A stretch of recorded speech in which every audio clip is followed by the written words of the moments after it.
नीलावंती, एक श्रापित ग्रंथ की पूरी कहानी। बहुत समय पहले की बात है। उत्तर प्रदेश के एक छोटे से गांव या फिर महाराष्ट्र के एक छोटे से गांव, बस गांव के बारे में मुझे थोड़ा कंफर्म नॉलेज नहीं है। उत्तर प्रदेश के एक छोटे से गांव में एक आदमी था। उसकी एक पत्नी और एक छोटी सी बच्ची थी। जब वह बच्ची 5 वर्ष की हुई तो उसकी माँ की मृत्यु हो गई। इस बच्ची का नाम नीलावंती था।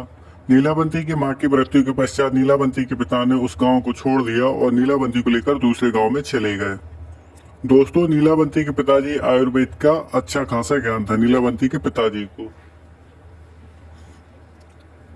नीलावंती भी अपने पिता से आयुर्वेद का ज्ञान लेती थी। नीलावंती के अंदर एक खासियत थी कि वह पेड़ पौधों, जानकारी, जानवरों, पशु पक्षियों सबकी भाषा समझती थी। यही नहीं, नीलावंती के स्वप्न में शैतान भी आते थे और नीलावंती को जमीन के नीचे गड़े हुए धन दौलत के बारे में जानकारी देते थे। लेकिन नीलावंती के अंदर उसके पिताजी के अच्छे संस्कार थे, इसलिए वह सब कुछ जानते हुए भी धन दौलत जमीन के अंदर से नहीं निकालती थी। नीलावंती को पेड़ पौधों और शैतान जो भी मंत्र बताते थे वह पीपल के पत्ते से बनी किताब पर लिख लेती थी।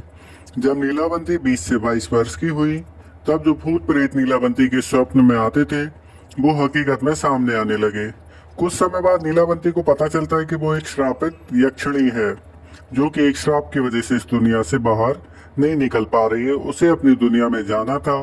यह सब बात वह अपने पिताजी को बताती है।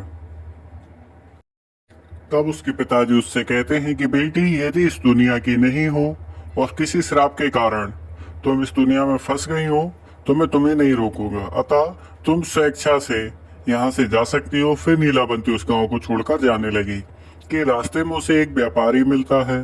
अतः नीलावंती उस व्यापारी से दूसरे गांव में जाने के लिए कहती है, क्योंकि नीलावंती को एक अच्छी आत्मा ने बताया था कि यहाँ से 35 मील की दूरी पर तुम्हें एक गांव मिलेगा और उस गांव में तुम्हें एक बरगद का पेड़ मिलेगा। वहीं से तुम्हें अपनी दुनिया में जाने का रास्ता मिलेगा। इसके अलावा तुम्हें अपने रक्त के साथ साथ पशु पक्षियों की बलि भी देनी होगी। इसी को ध्यान में रखते हुए वह नीलावंती उस व्यापारी से उस गांव में चलने के लिए कहती है। वह व्यापारी नीलावंती को देखकर मंत्रमुग्ध हो जाता है और कहता है कि मैं तुम्हें उस गांव में छोड़ दूंगा, लेकिन बदले में तुम्हें मुझसे शादी करनी पड़ेगी। नीलावंती ने व्यापारी के सामने मुस्कुराते हुए कहा कि ठीक है, मुझे मंजूर है, लेकिन मेरी एक शर्त है कि रात के समय मैं तुम्हारे साथ नहीं रहूंगी। मैं कहाँ जाती हूँ, क्या करती हूँ, इसके बारे में तुम मुझसे नहीं पूछोगे। व्यापारी ने कहा ठीक है, मुझे मंजूर है। उसके बाद वह व्यापारी नीलावंती को अपनी बैलगाड़ी में बिठाकर उस गांव में ले गया। फिर शर्त के अनुसार नीलावंती ने उस व्यापारी से विवाह कर लिया। रात के समय नीलावंती प्रतिदिन बरगद के पेड़ के नीचे तंत्र मंत्र करने के लिए चली जाती थी। वहां पर वो अपना रक्त और पशु पक्षियों की बलि भी चढ़ाती थी। एक दिन रात के समय जब नीलावंती तंत्र मंत्र उस बरगद के पेड़ के नीचे कर रही थी, उसी समय उस गांव के कुछ लोग नीलावंती को पशु पक्षियों को बलि देते हुए देख लेते हैं और उस व्यापारी को जाकर सारी घटना की जानकारी दे देते हैं। जब अगली रात को नीलावंती अपने समय के अनुसार रात में तंत्र साधना के लिए निकलती है तो उसके पीछे पीछे वह व्यापारी भी चला जाता है और नीलावंती को तंत्र साधना करते हुए देख लेता है। अगले दिन नीलावंती के स्वप्न में शैतान आता है और उसे बताता है कि नीलावंती, कल जब तुम तंत्र साधना के लिए बरगद के पेड़ के नीचे जाओगी, उसी समय बरगद के पेड़ के बगल से जो नदी बहती है उसी नदी में तुम्हें एक लाश बहती हुई दिखाई देगी। उस लाश के गले में एक ताबीज होगा, तुम्हें उसे खोल लेना है।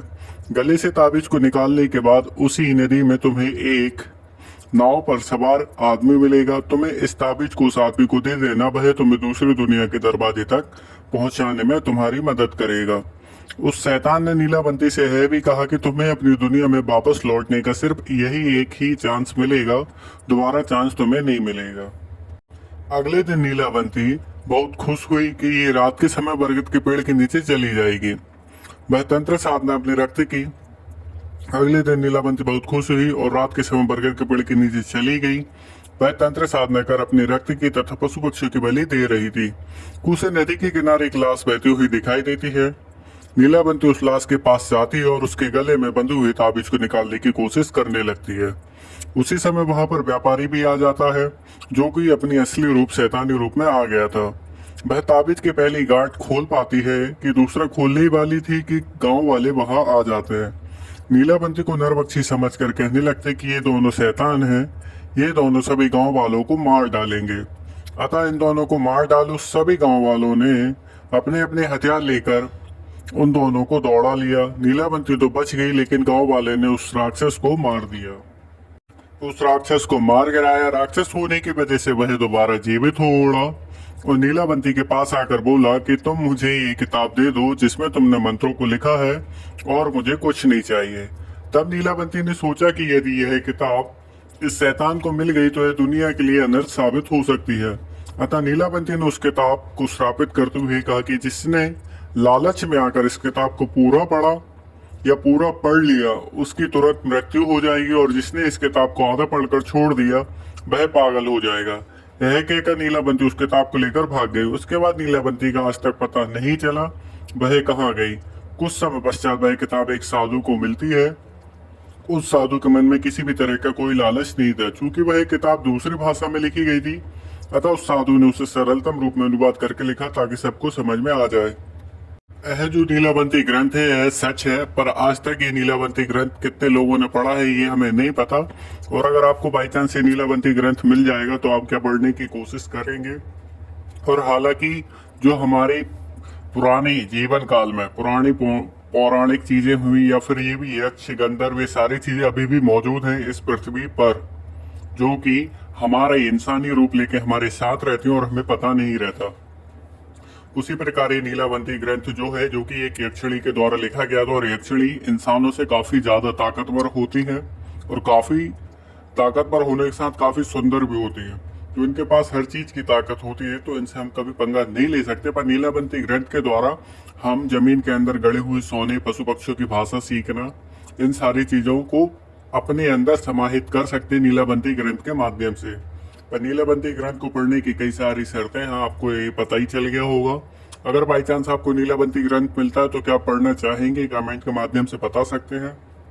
और साथ ही नीलाबंती ग्रंथ तो एक नॉर्मल चीज है, नीलाबंती किताब, पर इसी प्रकार की और भी चीजें हैं जो कि हमारी इस दुनिया में अभी भी एग्जिस्ट करती हैं, अभी भी मौजूद हैं। बस आपको उन चीजों को पहचान करने की या आपके अंदर उनको पहचानने की हिम्मत नहीं होती है। वो पहचान पाते हैं काफी बड़े बड़े गुरु, ऋषि, मुनि, साधु, संत, अघोरी, पर जो इनको पहचान लेते हैं वो इनका कभी उपयोग ही नहीं करते, क्योंकि वह मोह माया से परे होते हैं। इन चीजों का उपयोग क्यों किया जाता है? ताकि आप धन कमा सको, दौलत कमा सको, नाम, शोहरत, इज्जत, सारी चीजें इनके माध्यम से कमा सको। पर ये सब कौन करता है? ये सब करते हैं हम जैसे तुच्छ मानव। तो हम अगर किसी ऋषि मुनि या अघोरी की सेवा करते हैं और वो हमारी सेवा से प्रसन्न हो जाते हैं, तो वो भी हमें कुछ न कुछ ऐसे मंत्र या फिर ऐसी सिद्धियां दे सकते हैं जो कि अभी भी इस दुनिया में एग्जिस्ट करती हो, और उस सिद्धि या मंत्र के माध्यम से हम भी इस दुनिया में बहुत कुछ प्राप्त कर सकते हैं सरलतम रूप से। हम काफी मेहनत ना करते हुए भी काफी सारी चीजें प्राप्त कर लेंगे, और साथ ही हम कुछ चीजों को देख भी सकते हैं, जैसे कि आत्मा, प्रेत आत्मा, भूत, बलि, सारी चीजें हमें दिखाई देंगी, पर वो हमें हानि नहीं पहुंचाएंगे, क्योंकि उस सिद्धि या उस मंत्र के माध्यम से हम उनको देख पाने की शक्ति रखते हैं, और वो हमें नुकसान नहीं पहुंचा सकते, क्योंकि हमारे पास वो सिद्धि या मंत्र है। अभी भी आप किसी गांव में जाएंगे या फिर गांव के व्यक्ति ज्यादा जानकार कहलाते हैं, गांव के व्यक्ति जानकार कहलाते हैं। आप कभी भी अगर किसी गांव में जाते हैं और इन बातों का अगर निकलना होता है, तो आपके दादा परदादा या फिर आपके नाना नानी कभी न कभी इस बात का जिक्र करते हैं कि उनके गांव में भी एक ऐसे व्यक्ति थे या हैं, जो कि अभी भी पॉसिबल है और होते हैं, हर गांव में होते हैं, और हर गांव में हर प्रकार की चीजें होती हैं। गांव के व्यक्ति शहर के व्यक्तियों से काफी लाख गुना बेहतर होते हैं हर चीज में। अभी भी यक्षिणी और पिशाचनी मौजूद हैं, अभी भी अप्सरा, योगिनी, यक्षिणी, प्रेत, पिशाच, सारी चीजें अभी भी मौजूद है। कुछ मंत्र और कुछ सिद्धि और कुछ साधना के दम पर हम उन्हें सिद्ध कर सकते हैं, और हमारे कठिन से कठिन कामों को उनके माध्यम से चुटकियों में करवा सकते हैं।